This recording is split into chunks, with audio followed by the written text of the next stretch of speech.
こんにちは。今日は、土壌中の有機物についてお話しします。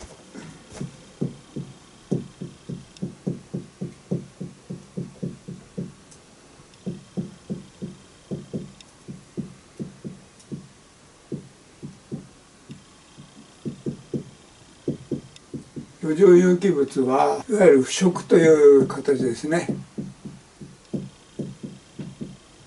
これが腐食ヒューマスと言いますが、この腐食は非常に安定した物質です。土壌中にあるんですけれども、非常に安定していて植物が生育するのを非常に助けると言いますか、土壌を良い方向に導くと。最近注目されているのは腐食の形でですね、土壌中に固定されている炭素、地球温暖化とかいろいろ問題になってます、二酸化炭素の濃度がどんどん上がっているという問題を土壌が少しは和らげていると。その土壌中の二酸化炭素量は森林の材木として固定している量よりもはるかに多いということが最近分かってきておりますので、その腐食の形で有機物が炭素ですね、カーボンが固定されているということが分かっています。それは非常に重要な働きをします。で、腐食の働きで一つはですね、のり付け効果といって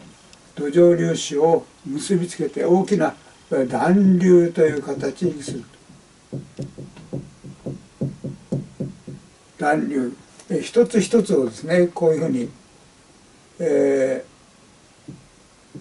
こういう土壌粒子がありますね。この単粒という、別に大きさ揃ってるわけじゃないんですけれども、それを団粒という形にしますと、模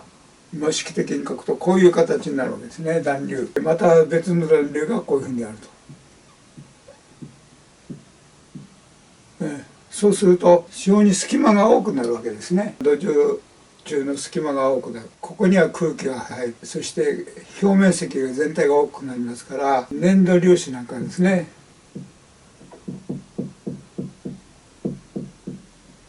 粘土粒子は非常にきちっと詰まって隙間がほとんどないわけですね。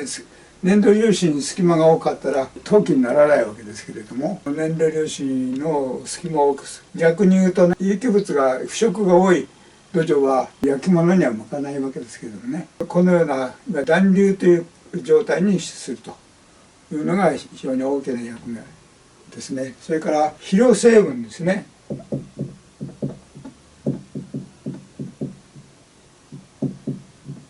肥料成分をカルシウムとかカリウムとかですね、マグネシウムとか、それから窒素ですね、リン、このような成分を結びつける、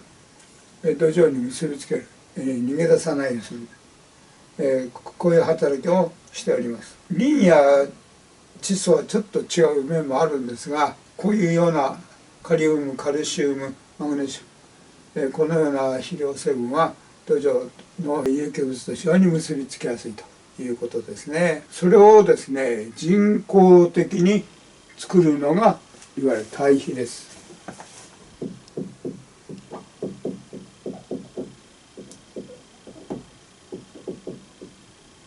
堆肥ですね。堆積した肥料という意味なんですね。なんで堆積させるかというと、発酵させるためです。